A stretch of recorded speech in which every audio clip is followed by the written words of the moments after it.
अकोला वनविभागाचा मनमानी, अमानवी आणि भ्रष्ट चेहरा पुन्हा एकदा उघड झालाय।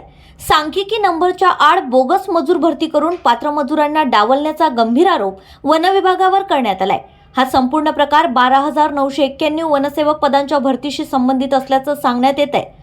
मजूर प्रतिनिधी नारायण राठोड यांचा आरोप आहे की अकोला रेंजमधील पात्र मजुरांचे नावनिहाय प्रस्ताव उपवन संरक्षक कार्यालयाकडे पाठवण्यात आले होते।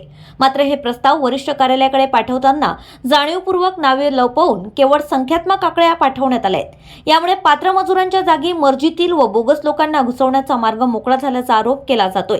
वन विभागाचा हा प्रकार तांत्रिक चूक नसून पूर्वनियोजित कट असल्याचं मजूर संघटनांचं म्हणणं आहे। या मागे मात्र मजुरांना कायम न करता त्यांचे हक्क हिरावून घेणं आणि शासकीय निधीची लूट करणं हाच हेतू असल्याचा आरोप होतोय। इतकंच नव्हे तर पातूर वनपरिक्षेत्रात बोगस हजेरी, कागदी कामे आणि बनावट देयकांच्या माध्यमातून मोठ्या प्रमाणावर भ्रष्टाचार सुरू असल्याचे आरोप समोर आले आहेत। हा घोटाळा यापूर्वी उघड झालेल्या 50 कोटींच्या वृक्ष लागवड घोटाळ्यापेक्षाही मोठा असल्याचा दावा मजुरांकडून केला जातोय। वन विभागाची असंवेदनशीलता तेथेच थांबत नाही।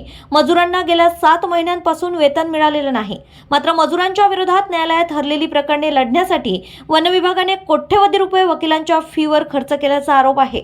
यामुळे मजुरांची कुटुंबे उपासमारीच्या उंबरठ्यावर पोहोचली आहेत। वन विभागावर न्यायालयाचा अवमान केल्याचाही गंभीर आरोप आहेत। न्यायालयाच्या स्पष्ट आदेशानंतरही नारायण राठोड यांना कामावर घेण्यात आलेलं नाही। तसेच वसंत राठोड यांच्या प्रकरणातही अनेक वर्षांपासून आदेशांची उघडपणे अवहेलना केली जात आहे।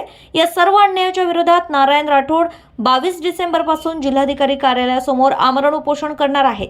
दोषी अधिकाऱ्यांवर कारवाई होईपर्यंत आणि मजुरांना न्याय मिळेपर्यंत हे आंदोलन थांबणार नाही असा इशारा त्यांनी दिलाय। आता प्रश्न असा आहे की वन विभाग या गंभीर आरोपांना उत्तर देणार का, की मजुरांच्या न्यायाच्या मागण्यांकडे पुन्हा एकदा दुर्लक्ष करणार? जन अभियान न्यूज मराठी, अकोला प्रतिनिधी MJ गौरवे।